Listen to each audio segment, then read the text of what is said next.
ನೀನು ಬೆಣ್ಣೆ, ನಾನು ಬೆಂಕಿ, ಪ್ರೀತಿಸಿದ್ರೆ ತುಪ್ಪ, ಪ್ರೀತಿಸೋ ತಪ್ಪ? ಖಂಡಿತವಾಗಿಯೂ ಇಲ್ಲ ಸ್ವಾಮಿ. ವಯಸ್ಸಿಗೆ ತಕ್ಕಂತೆ ಬದಲಾಗುತ್ತಾ, ವ್ಯಕ್ತಿತ್ವಕ್ಕೆ ತಕ್ಕಂತೆ ರೂಪುಗೊಳ್ಳುತ್ತಾ, ಅಭಿರುಚಿಯ ತಕ್ಕಂತೆ ಆಕಾರ ಪಡೆಯುತ್ತಾ, ಕೇವಲ ನಮ್ಮ ಪರಿಶ್ರಮ ಮತ್ತು ಶ್ರದ್ಧೆಗಳಿಂದ ಮಾತ್ರ ಸಕ್ಸಸ್ ಕಾಣೋ ಜೀವನದ ಏಕೈಕ ಸಂತೋಷ ಅಂದ್ರೆ ಅದು ಪ್ರೀತಿ. ನಮ್ಮಲ್ಲಿ ಸಾಕ್ಷಾತ್ ಪ್ರೀತಿಗಾಗಿ ಹುಟ್ಟಿದವರು ಅಂದ್ರೆ ಸಲೀಂ ಮನಾರ್ಕಲಿ, ದೇವದಾಸ್ ಪಾರ್ವತಿ, ರೋಮಿಯೋ ಜೂಲಿಯಟ್. ಇವರದೆಲ್ಲ ಸೋತ ಪ್ರೀತಿ. ಇತ್ತೀಚಿನ ಕೆಲವರು ಆಪ್ಷನ್ಸ್ ಇಟ್ಕೊಂಡ್ ಲವ್ ಮಾಡ್ತಾರೆ. ನೀನ್ ಸಿಕ್ಕಿಲ್ವಾ, ಗೆಟ್ ಲಾಸ್ಟ್ ಅನ್ನೋ ಮನಸ್ಥಿತಿಗಳಿರ್ತವೆ. ಎಲ್ಲೋ ಒಂದೆರಡು ಕಡೆ ದೇಹಕ್ಕೆ ಆತ್ಮ ಅಂಟ್ಕೊಂಡಿರೋ ತರ ಅಂಟ್ಕೊಂಡಿರ್ತಾರೆ. ಇನ್ನೂ ಕೆಲವರು ಈ ಪ್ರಾಣಿಗಳನ್ನ ನೋಡಿ ಪ್ರೀತಿಸೋದ್ ಕಲಿಬೇಕು.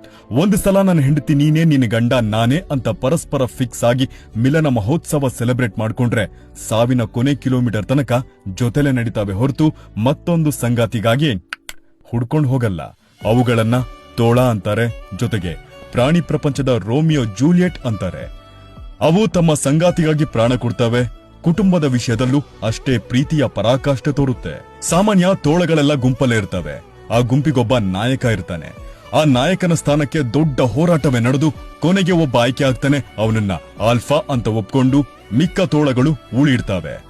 ತಮ್ಮ ಫ್ಯಾಮಿಲಿ ತಂಟೆಗೆ ಯಾರಾದ್ರೂ ಬಂದ್ರೆ ಏನಾಗುತ್ತೆ ಅಂತ ಆ ರಾಜ್ಯದ ಜನಕ್ಕೆ ತೋರಿಸಿದೆ.